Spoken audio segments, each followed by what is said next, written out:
And I want to talk about a duo that relates to them real quick. I know we haven't talked too much about this in our personal time, but Adam Thielen and Justin Jefferson. Yeah. I was playing against Thielen this week, and as I was watching, I was telling my friend the whole time, Thielen's going to get in the end zone. There's that one drive where it was like 4th and 20. I was like, somehow Thielen's going to get in the end zone. Sure enough, there was a penalty, a first down, and Thielen got a touchdown. I was so angry. Justin Jefferson's more talented. He's a better player. The better open field threat. He's better open field threat. I personally like Thielen more than him. I'm going to go out and say the red zone target? Because the red zone targets every year. Kirk Cousins goes at him in the red zone. Every year everyone's like, oh, he's going to flop because it's Thielen. Last year when Jefferson took over, people weren't looking at Thielen. They're looking at Jefferson saying Jefferson's good, therefore Thielen's going to play worse. They weren't actually seeing that Jefferson was playing good, but so was Thielen. Mm-hmm.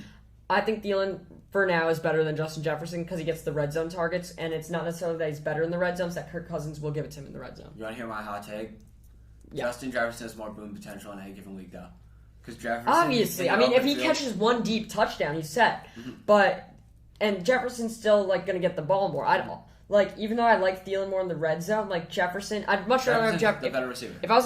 It's that simple. Jefferson's a better receiver, and I'd almost rather have him than Thielen just because he's an open threat guy and gets more targets. That's good for PPR. He's one of the best route runners in the league. He is, and he's still improving. And it could have just been one outlier, but I've always thought that Thielen's the red zone threat, and going into the draft, I thought Jefferson should still be drafted ahead of Thielen, but I thought he was being drafted too early, and I thought Thielen was maybe going it too late, so I think Thielen will keep up his good play.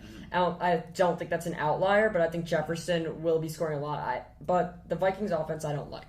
I don't like their team overall. Could be so good, though. Offense. Dalvin scored exactly what he's projected to be. He scored 20.4. I think Dalvin's going to keep that up. And I think Jefferson and Thielen will keep up their numbers. The only thing is I don't know how many touchdowns they're going to score. And Thielen seems to be almost touchdown dependent. So Thielen's play depends on the play of the Vikings, and I really don't like them this year as a team. Yeah, no, it was they definitely looked pretty good, both of them, which was good, because sometimes in a loss. Yeah, in a loss. We'll talk about that on